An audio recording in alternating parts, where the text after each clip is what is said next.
Hello hi friends, welcome back to our channel. నేను మీ రాజేష్. ఈరోజు topic వచ్చేసి మనకి మగధ రాజ్య సామ్రాజ్యం గురించి డిస్కస్ చేద్దాం. ఓకేనా? సో మగధ రాజ్య ప్రాబల్యం క్రీస్తు శకం 6వ శతాబ్దం గురించి అయితే డిస్కస్ చేద్దాం. సో దీని ఉన్నటువంటి ఇంపార్టెంట్ ప్రీవియస్ ఎగ్జామినేషన్ బిట్స్ అయితే డిస్కస్ చేద్దాం. ప్రతి ఒక్కరు కూడా చాలా జాగ్రత్తగా అబ్జర్వ్ చేయాలి.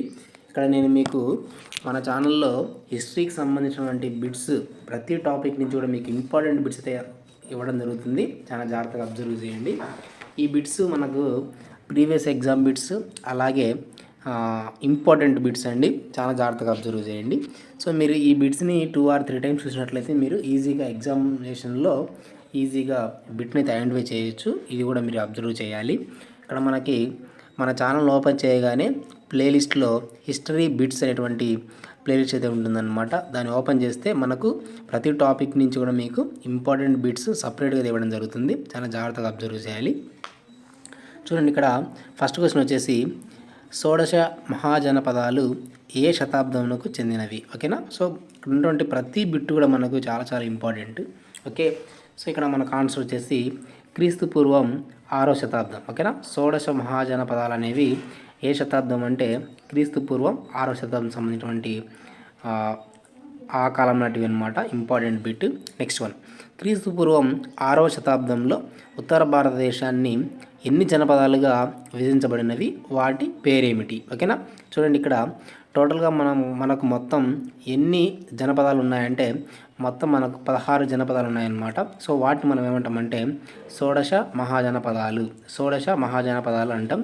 అవి మొత్తం ఎన్ని అంటే 16. ఓకే, నెక్స్ట్ వన్, షోడశ మహాజనపదాలు 16 అన్నాం కదా. ఆ 16 ఏంటివి అని ఒకసారి అబ్జర్వ్ చేసినట్లయితే చూడండి, ఇక్కడ పేర్లు చూడండి. ఇక్కడ అంగ, కాశీ, కోసల, మగధ, చేది, వత్స, కురు, పాంచాల, మత్స్య, సూరసేన, అశ్మక, అవంతి, గాంధార, కాంబోజ, వజ్జి, దుల్లా. సో ఇవన్నీ కూడా మనకి ఏంటంటే షోడశ మహాజనపదాలు 16 కూడా. ఓకేనా? ఈ పేర్లు మీరు గుర్తుపెట్టినటువంటి ప్రయత్నం అయితే చేయండి. ఓకేనా? ఇంపార్టెంట్ వన్ అనమాట. ఓకేనా? మనకు ఎలా వస్తుందంటే ఒక 4 ఆప్షన్స్ ఇచ్చి కింది వాటిలో షోడశ మహాజనపదం కానిది ఏది? సో ఈ టైప్లో మనకు ఎగ్జామినేషన్ పాయింట్ రావచ్చు అనమాట. సో కాబట్టి మనకు ప్రతి క్వశ్చన్ కూడా ఎగ్జామినేషన్ పాయింట్లో చాలా చాలా ఇంపార్టెంట్ అంశాన్ని గుర్తుపెట్టుకోండి. ఓకే, నెక్స్ట్ వన్, ఇతిహాస కాలంలో మగధను పాలించిన రాజవంశం ఏది? ఓకేనా? ఇతిహాస కాలంలో మగధను పరిపాలించినటువంటి రాజవంశం ఏది అంటే చూడండి, ఇక్కడ బృహద్రుద వంశం. ఓకేనా? చాలా చాలా ఇంపార్టెంట్ అండి. ప్రీవియస్ ఎగ్జామినేషన్ బిట్ ఇది. ఓకేనా? సో దీన్ని మనకు అండర్లైన్ చేసుకోండి. ఓకే, ఇతిహాస కాలంలో మగధను పరిపాలించిన రాజవంశం ఏదంటే బృహద్రుద వంశం. ఓకే, నెక్స్ట్ వన్, జరాసంధుడు ఏ వంశానికి చెందినవాడు? ఓకేనా? జరాసంధుడు ఏ వంశానికి చెందినవాడు అంటే బృహద్రుద వంశానికి చెందినటువంటి వాడు జరాసంధుడు. నెక్స్ట్ వన్, బృహద్రుద వంశం తర్వాత మగధను పాలించిన రాజవంశం ఏది లేదా వంశం ఏది అంటే ఇక్కడ చూడండి, హర్యాంక వంశం. ఓకేనా? సో బృహద్రుద వంశం తర్వాత మగధను పరిపాలించినటువంటి రాజవంశం ఏది అంటే హర్యాంక వంశం. నెక్స్ట్ వన్, హర్యాంక వంశ స్థాపకులు ఎవరు? చాలా చాలా ఇంపార్టెంట్ బిట్ అండి ఇది. ఓకేనా? ఇది కూడా మనకు అండర్లైన్ చేసుకోండి. హర్యాంక వంశ స్థాపకులు ఎవరంటే బింబిసారుడు. ఓకేనా? బింబిసారుడు మనకు హర్యాంక వంశం యొక్క స్థాపకుడు అనమాట. ఓకే, నెక్స్ట్ వన్, బింబిసారుని కాలంలో మగధ రాజధాని ఏది? చాలా చాలా ఇంపార్టెంట్ ఇది. ఓకేనా? సో బింబిసారుని కాలంలో మగధ యొక్క రాజధాని ఏదంటే గిరివజ్రము అనేటువంటిది మగధ యొక్క రాజధాని బింబిసారుని కాలంలో. నెక్స్ట్ వన్, బింబిసారుని పాలనా కాలం ఏది? ఓకేనా? సో క్రీస్తు పూర్వం 547 నుండి 495 వరకు అక్కడ మనకి బింబిసారుని యొక్క పరిపాలన కాలంగా చెప్పడం జరుగుతుంది. నెక్స్ట్ వన్, బింబిసారుని యొక్క కుమారుడు ఎవరు? ఓకేనా? సో బింబిసారుని యొక్క కుమారుడు ఎవరంటే అజాతశత్రువు అండి. చాలా చాలా ఇంపార్టెంట్ మనకి ఇది. ఓకేనా? సో ఇది కూడా మీరు అండర్లైన్ చేసుకోండి. ఓకేనా? సో నెక్స్ట్ వన్, అజాతశత్రువు పాలనా కాలం ఏది అంటే ఇక్కడ చూడండి, క్రీస్తు పూర్వం 495 నుంచి 464. అంటే బింబిసారుని తర్వాత రాజ్యాన్ని పరిపాలించింది ఎవరంటే అజాతశత్రువు. ఓకే, నెక్స్ట్ వన్, అజాతశత్రువు కుమారుడు ఎవరు? ఓకేనా? అంటే ఉదయనుడు అనమాట. ఓకే, ఇక్కడ చూడండి, సో బింబిసారుడు ఫస్ట్ తీసుకుంటే నెక్స్ట్ వచ్చేసి అజాతశత్రువు, నెక్స్ట్ అతని యొక్క కుమారుడు ఉదయనుడు. సో ఈ విధంగా మీరు గుర్తుపెట్టుకోండి, ఉదయనుడు. ఓకే, సో ఈ విధంగా మీరు గుర్తుపెట్టుకోవాల్సి ఉంటుందన్నమాట. సో వీరందరూ కూడా ఎవరు అంటే ఏ రాజ్యం సంబంధించినటువంటి వాళ్ళు అంటే ఇక్కడ మనకు హర్యాంక వంశం. ఓకేనా, హర్యాంక వంశానికి చెందినటువంటి వాళ్ళనమాట. ఫస్ట్ వన్ వచ్చేసి బింబిసారుడు, అజాతశత్రువు, ఉదయనుడు. సో వీరందరూ కూడా హర్యాంక వంశానికి చెందినటువంటి వాళ్ళనమాట. ఓకే, నెక్స్ట్ వన్ మగధ రాజధానిని రాజగృహం నుండి పాటలీపుత్రమునకు మార్చినటువంటి హర్యాంక వంశ పాలకుడు ఎవరు? చాలా చాలా ఇంపార్టెంట్, చాలా జాగ్రత్తగా అబ్జర్వ్ చేయాలి. మగధ రాజధానిని రాజగృహం నుంచి ఓకేనా పాటలీపుత్రానికి మార్చినటువంటి హర్యాంక వంశ పాలకుడు ఎవరంటే ఉదయనుడు అనమాట. చాలా చాలా ఇంపార్టెంట్. ఓకేనా, సో ప్రీవియస్ ఎగ్జామ్ బిట్టు కూడా ఇది, చాలా జాగ్రత్తగా అబ్జర్వ్ చేయండి. నెక్స్ట్ వన్ హర్యాంక వంశం తర్వాత మగధ నేలిన రాజవంశం ఏది? ఓకేనా, సో వీరందరూ కూడా హర్యాంక వంశం యొక్క రాజులు అనమాట.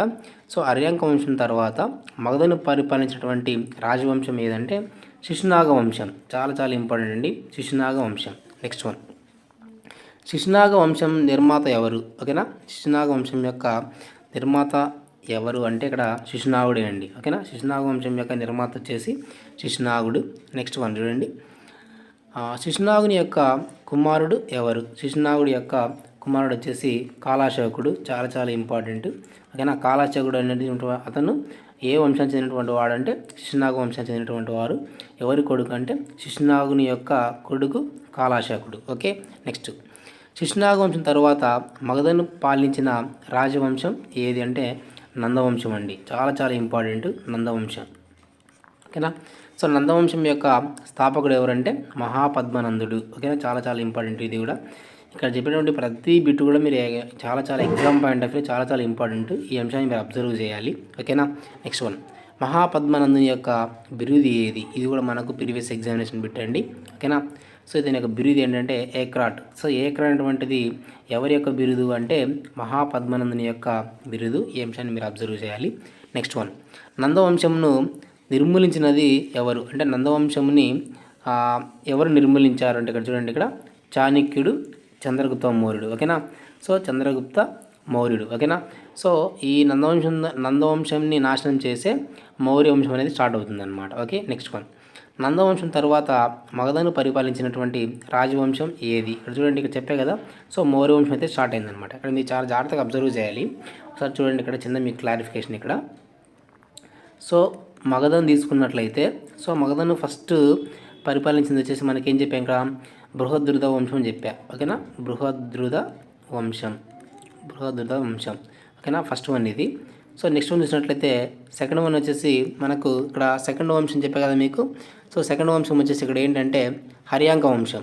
ఓకేనా, నెక్స్ట్ వచ్చేసి హర్యాంక వంశం. సో హర్యాంక వంశంలో చెప్పే కదా రాజుల పేర్లు బింబిసారుడు, అజాతశత్రువు, ఉదయనుడు. సో వీరు హర్యాంక వంశం యొక్క రాజులు అనమాట. సో నెక్స్ట్ చూసినట్లయితే థర్డ్ వన్ వచ్చేసి మగధను పరిపాలించినటువంటి థర్డ్ వంశం వచ్చేసి శిశునాగ వంశం. ఓకేనా, శిశునాగుడు అతన్ని శిశునాగ వంశాన్ని స్థాపించడం జరిగింది. అతని యొక్క కొడుకు వచ్చేసి కాలాశోకుడు. ఓకేనా, ఈ శిశునాగ వంశాన్ని నాశనం చేసి నెక్స్ట్ వచ్చేసి ఏంటంటే మనకు నందవంశం అయితే వచ్చిందనమాట, నందవంశం. సో ఈ నందవంశాన్ని మనకు ఆ నందవంశం అయిపోయిన తర్వాత మనకు సో మౌర్యులు అనేటువంటి వాళ్ళు రావడం జరుగుతుంది. ఇది మనకు ఆర్డర్ అనమాట. ఓకేనా, సో మనకు ఈ విధంగా మనము సీక్వెన్స్ అయితే గుర్తుపెట్టుకోవాల్సి అయితే ఉంటుందన్నమాట. ఓకేనా, సో నెక్స్ట్ చూడండి, సో మగధను పరిపాలించినటువంటి చూడండి ఇక్కడ నందవంశం తర్వాత మగధను పరిపాలించినటువంటి రాజవంశం ఏదయ్యా అంటే ఇక్కడ మౌర్య వంశం. ఓకేనా, మౌర్య వంశాన్ని స్థాపించింది ఎవరంటే చంద్రగుప్త మౌర్యుడు. ఓకేనా, చంద్రగుప్త మౌర్యుడు.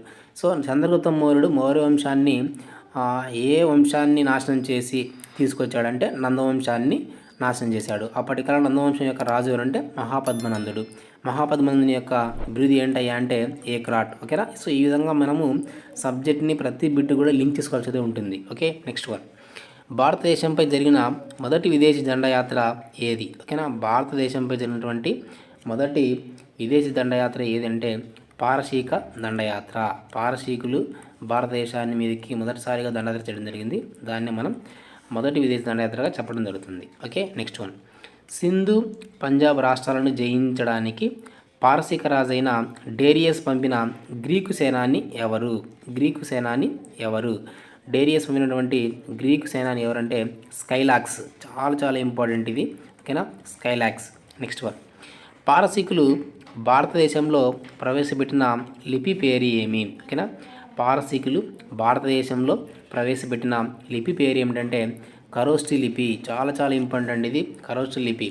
ఈ ఖరోష్ఠి లిపి ఎలా ఉంటుందయ్యా అంటే కుడి నుండి ఎడమకు, ఎడమ నుండి కుడికి ఉంటుంది. కుడి నుండి ఎడమకు, ఎడమ నుండి కుడికి.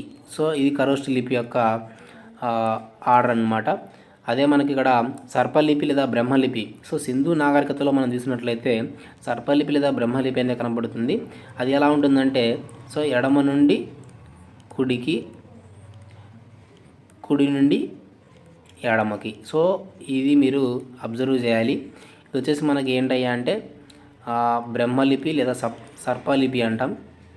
ఇది వచ్చేసి మనకు ఖరోష్ఠి లిపి.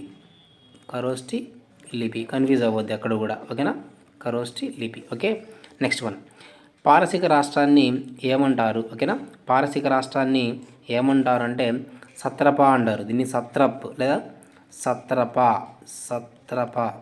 ఓకేనా, సత్రప అన్న సత్రప రెండు ఒకటే. ఓకేనా, పారసీక రాష్ట్రాలని అంటే పారసీకులు అప్పటి కాలంలో రాష్ట్రాలని సత్రపాలుగా డివైడ్ చేయడం జరిగింది. ఓకేనా, సో మన భారతదేశంలో మొదటిసారిగా పంజాబ్ని అయితే ఆక్రమించి పాకిస్తాన్లోని పంజాబ్ని ఆక్రమించి వాళ్ళు సో 20వ సత్రపాగా దాన్ని చేసుకోవడం జరిగింది. ఎవరు?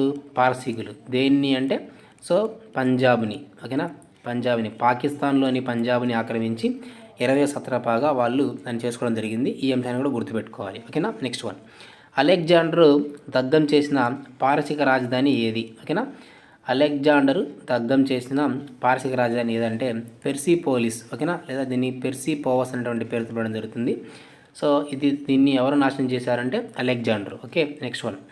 భారతదేశ చరిత్రలో మొట్టమొదటి దేశద్రోహి ఎవరు? ఓకేనా, సో భారతదేశంలో మొట్టమొదటి దేశద్రోహి ఎవరయ్యా అంటే ఇక్కడ చూడండి మనకి ఇక్కడ ఆన్సర్ వచ్చేసి తక్షశిల రాజు అనేటువంటి అంబి. ఓకేనా, ఇతని పూర్తి పేరు వచ్చేసి అంబిసారుడు అనే పేరుతో పిలవడం జరుగుతుంది.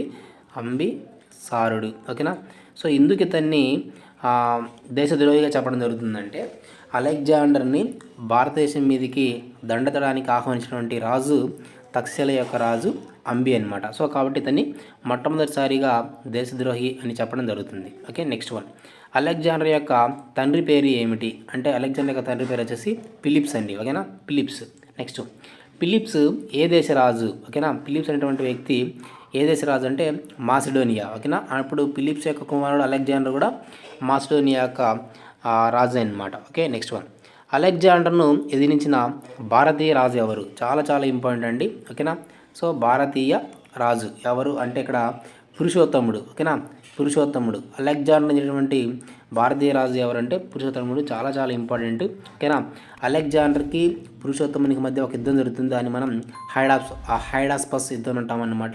హైడాస్పస్ యుద్ధం అంటే జీలం యుద్ధం అని. ఓకేనా, ఈ జీలం ఎప్పుడు జరుగుతుంది మనకంటే ఇక్కడ చూడండి 326 క్రీస్తు పూర్వం 326లో మనకి పురుషోత్తమునికి అలాగే మనకి అలెగ్జాండర్కి మధ్య జరుగుతుందన్నమాట. ఏ నది ఒడ్డున అంటే జీలం నది ఒడ్డున. దాన్ని మనం జీలం యుద్ధం లేదా హైడాస్పస్ యుద్ధం అనేటువంటి పేరుతో పిలవడం జరుగుతుంది. ఇక్కడ చూడండి క్వశ్చన్. అలెగ్జాండరు పురుషోత్తముని ఏ సంవత్సరంలో ఏ యుద్ధంలో ఓడించెను? ఓకేనా, చూడండి ఇక్కడ క్రీస్తు పూర్వం 326లో జరిగిన జీలం యుద్ధంలో అలెగ్జాండరు పురుషోత్తముని ఓడించడం జరుగుతుంది. ఓకేనా, నెక్స్ట్ వన్. అలెగ్జాండరు ఎక్కడ మరణించాడు? ఓకేనా, అలెగ్జాండరు ఎక్కడ మరణించాడంటే బాబిలోనియాలో అలెగ్జాండరు మరణించడం జరుగుతుంది. ఇది కూడా ఇంపార్టెంట్ బిట్ అనమాట, previous bit. Okay, next one. Mahabharata యుద్ధ కాలము ఎప్పుడు జరిగినట్టుగా నిర్ధారించబడినది? ఓకేనా, మహాభారత యుద్ధ కాలం ఎప్పుడు జరిగినట్టుగా నిర్ధారించబడుతున్నది అంటే క్రీస్తు పూర్వం 3138. ఓకేనా, 3138 ఇది మనకు మహాభారతం యుద్ధకాలంగా చెప్పడం జరుగుతుందన్నమాట. Next one.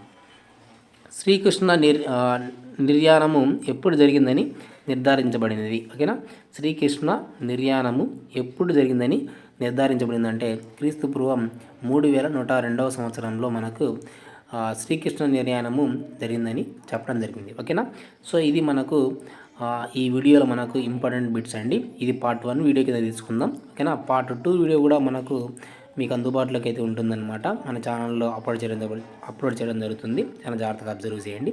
ఇవన్నీ కూడా మనకు మగధ సామ్రాజ్యంలో ఉన్నటువంటి ఇంపార్టెంట్ బిట్స్. ప్రతి బిట్ కూడా మనకి ఎగ్జామినేషన్ పాయింట్లో చాలా చాలా ఇంపార్టెంట్. మీకు ఈ బిట్స్ అన్ని ఏమిటంటే క్విక్ రీజన్లో భాగంగా మీకు ఈ బిట్స్ ఉపయోగపడతాయి. ఓకేనా, ఇక్కడ మీకు క్వశ్చన్ టు ఆన్సర్ చెప్తున్నాం కాబట్టి ఆల్రెడీ మీరు సిలబస్ చదివినటువంటి వాళ్ళైతే కనుక ఈ క్వశ్చన్స్ మీకు ఈజీగా అర్థమవుతుంది.